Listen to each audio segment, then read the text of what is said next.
Hello बच्चों, जब हमारी संख्या बहुत बड़ी हो जाती है तो उसे हमें पढ़ने में दिक्कत आती है। तो हमें क्या करना पड़ता है कि हम उस संख्या को पीरियड में बांट लेते हैं।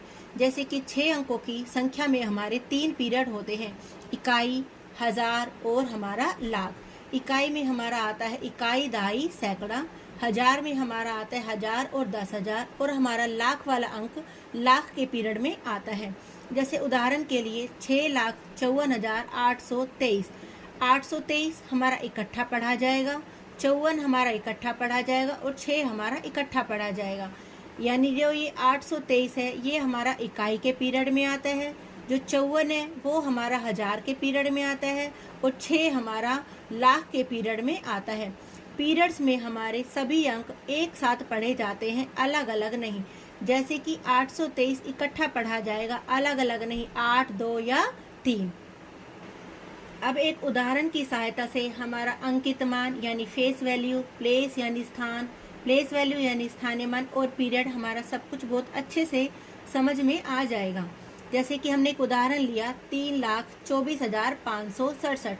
यदि हमसे कोई पूछे इसमें 7 का अंकित मान क्या है, अंकित मान किसी भी अंक का वही रहता है जो वह अंक खुद है, यानी 7 का अंकित मान 7 होगा। स्थान, 7 हमारे कौन से स्थान पर है, इकाई के स्थान पर, तो स्थान हमारा हुआ इकाई। स्थानीय मान, स्थानीय मान भी हमारा इकाई वाले अंक का वही रहता है, यानी 7। पीरियड, पीरियड भी हमारा 7 का क्या रहेगा, इकाई। एक दूसरा उदाहरण 3,24,567 में यदि हमसे पूछे 6 का अंकित मान क्या है, तो अंकित मान 6 का वही 6 और प्लेस हमारा यानी स्थान इसका कौन सा हुआ, इकाई, दहाई यानी दहाई। और 6 का हमारा स्थानीय मान क्या हुआ, 6 के बाद हमारे कितने अंक है, 1 अंक, यानी 6 के बाद हमारी 1 जीरो लगी यानी 60।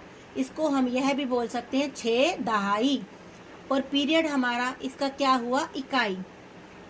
अगला उदाहरण 3,24,567 में 5 का अंकित मान हमारा क्या हुआ, 5 और हमारा स्थान कौन सा है, इकाई, दहाई, सैकड़ा यानी सैकड़ा। और हमारा स्थानीय मान क्या हुआ, 5 के बाद कितने अंक, 1, 2 यानी 2 जीरो लग गई। इसको हम ऐसे भी पढ़ सकते हैं 500।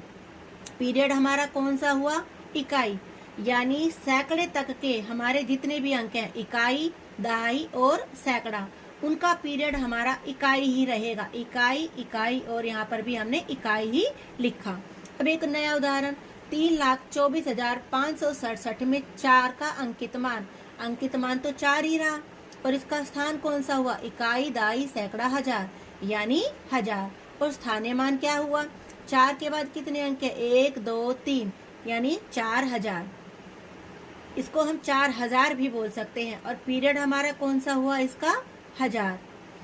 3,24,567 में 2 का अंकित मान 2 हुआ और स्थान हमारा हुआ इकाई, दहाई, सैकड़ा, हजार, 10,000 यानी 10,000। और स्थानीय मान क्या हुआ, 2 के बाद कितने अंक है, 1, 2, 3, 4 यानी 2 के पीछे 4 जीरो। इसको हम क्या पढ़ेंगे, 20,000।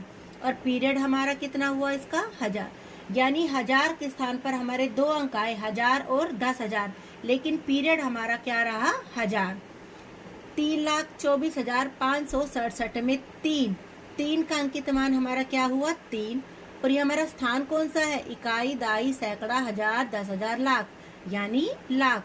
और स्थानीय मान क्या हुआ, 3 के बाद कितने अंक है, 1, 2, 3, 4, 5 यानी 5 जीरो यानी 3 लाख। और पीरियड हमारा कौन सा हुआ, लाख, यानी लाख के स्थान पर जो अंक है उसका स्थान भी लाख हुआ और उसका पीरियड भी लाख हुआ। अब हम क्लियर करते हैं कि प्रसारित रूप यानी हमारे एक्सपेंडेड फॉर्म क्या होते हैं, एक छोटे से उदाहरण से।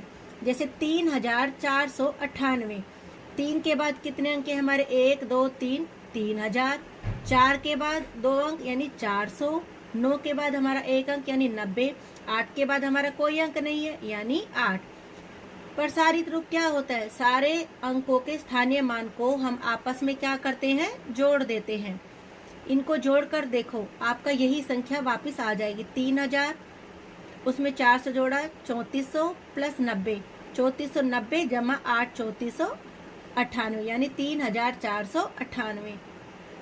प्रसारित रूप हम ऐसे भी लिख सकते हैं, 3 यानी हजार के स्थान पर, 4 यानी 100 के स्थान पर, 9 यानी दाई के स्थान पर, 8 यानी इकाई के स्थान पर। एक और, 3 गुना हजार की जगह हमने हजार लिखा, 3 गुना हजार जमा 400 यानी 4 गुना में 100 जमा 9 दाई का मतलब 10, 10 से गुना 9 गुना में 10 जमा 8 गुना इकाई का मतलब 1 से गुना 8 गुना में 1। एक और बड़े उदाहरण से समझते हैं, 9,75,218। 9 के बाद हमारे कितने अंक है, 1 2 3 4 5, यानी 9 के पीछे 5 जीरो जमा 7 के पीछे 4 जीरो जमा 5 के बाद 3 जीरो जमा 2 के बाद 2 जीरो जमा 1 के बाद 1 जीरो जमा 8। इसको हम ऐसे भी पढ़ सकते हैं, 9 हमारे कौन से स्थान पर है, लाख के, यानी 9 लाख। 7 हमारा 10,000 के स्थान पर है, 5 हमारा हजार के स्थान पर है, 2 हमारा सैकड़ा यानी 100 के स्थान पर है, 1 हमारा दाई के स्थान पर है और 8 हमारा इकाई के स्थान पर है। इसको हम गुना विधि से भी कर सकते हैं। 9 गुना, लाख का मतलब लाख से गुना, 10,000 का मतलब 10,000 से गुना, 1000 का मतलब 1000 से गुना और 100 का मतलब 100 से गुना, दाई का मतलब वही 10 से गुना और इकाई का मतलब 1 से गुना। रूप हम 3 तरह से लिख सकते हैं और इसे हम किसी भी संख्या का प्रसारित रूप लिख सकते हैं। छोटी से छोटी संख्या और बड़ी से बड़ी संख्या का भी हम प्रसारित रूप लिख सकते हैं। अब बच्चों हम देखते हैं कि संख्याओं की तुलना यानी कंपैरिजन ऑफ नंबर्स कैसे किया जाता है। हमने एक उदाहरण लिया, इधर एक संख्या लिखी और इधर एक संख्या लिखी। हमें कैसे पता चलेगा कि ये वाली संख्या बड़ी है या हमारी ये वाली संख्या बड़ी है। सबसे पहले हम दोनों तरफ अंकों को गिनेंगे। इधर अंक है हमारे 1 2 3 4 और इधर भी हमारे अंक हैं 1 2 3 4, यानी दोनों तरफ हमारे अंक बराबर हैं। अब हम पहला अंक देखेंगे। यदि दोनों तरफ अंक बराबर है तो हमारा पहला अंक, इधर देखो यहाँ पर 7 है और यहाँ पर हमारा कितना है 6। इसका मतलब जो संख्या हमारी 7 से शुरू है वो संख्या हमारी बड़ी है। तो जो संख्या बड़ी होती है उसकी तरफ हमने ये निशान लगाया, यानी उसकी तरफ हमने ये मुंह खोला, यानी इससे पता चलता है कि हमारी ये वाली संख्या बड़ी है। अब एक और उदाहरण, इधर भी कोई संख्या लिखी हुई है और इधर भी हमारी कोई संख्या लिखी हुई है। अंक गिनते हैं सबसे पहले 1 2 3 4 और इधर अंक है हमारे 1 2 3 4 5। इधर 4 अंक हैं और इधर हमारे 5 अंक हैं। तो जो संख्या में 5 अंक हैं यानी वो संख्या तो वैसे ही 4 अंकों वाली संख्या से बड़ी हो गई, यानी हमारी ये वाली संख्या बड़ी है। और अब की बार हमने इस तरफ निशान बनाया कि ये वाली संख्या हमारी बड़ी है। अब एक और उदाहरण, 1 2 3 4 और इधर भी 1 2 3 4, यानी दोनों तरफ अंक बराबर हैं। अब हम पहला अंक देखेंगे। इधर पहला अंक 7 है, इधर भी पहला अंक 7 है। अभी हमें नहीं पता चला कि कौन सी संख्या बड़ी है, तो हम दूसरे अंक की तरफ बढ़ते हैं। यहाँ दूसरा अंक 2 है और यहाँ भी दूसरा अंक 2 है, यानी बराबर है। इधर तीसरा अंक 5 है, इधर भी तीसरा अंक 5 है। इधर चौथा अंक 9 है, इधर भी चौथा अंक 9 है, यानी ये दोनों संख्याएं हमारी बराबर हैं। तो हमने निशान लगाया बराबर का, ये हमारा बराबर का निशान है। अब ऐसे ही यदि हमसे कोई पूछे कि संख्याओं को बढ़ते क्रम में यानी असेंडिंग ऑर्डर में कैसे लिखा जाता है या घटते क्रम में और डिसेंडिंग ऑर्डर में कैसे लिखा जाता है, हमने एक उदाहरण लिया, उसमें हमें 4 संख्याएं हैं, यानी चारों संख्याओं को हमें बढ़ते क्रम में और घटते क्रम में लिखना है। बढ़ते क्रम में यानी छोटी से बड़ी की तरफ जाना है, बढ़ रहे हैं, बढ़ते क्रम इट मीन्स हम बढ़ रहे हैं। तो इसमें सबसे छोटी संख्या कौन सी है हमारी, 1789। उसके बाद हमारी जो 2 से शुरू है 2056। अब हमारी ये 2 संख्याएं बची, ये दोनों 3 से शुरू है, लेकिन इसका अगला अंक 2 है और इसका अगला अंक कितना है हमारा 4, यानी ये वाली ये संख्या हमारी छोटी है और ये वाली संख्या हमारी बड़ी है। तो जो सबसे बड़ी संख्या है वो हमारी सबसे लास्ट में आएगी, यानी आखिरी में आएगी। घटते क्रम में बढ़ते क्रम का उल्टा हो जाएगा। घटते क्रम यानी बड़ी से हम छोटी की तरफ जा रहे हैं, यानी हम घट रहे हैं।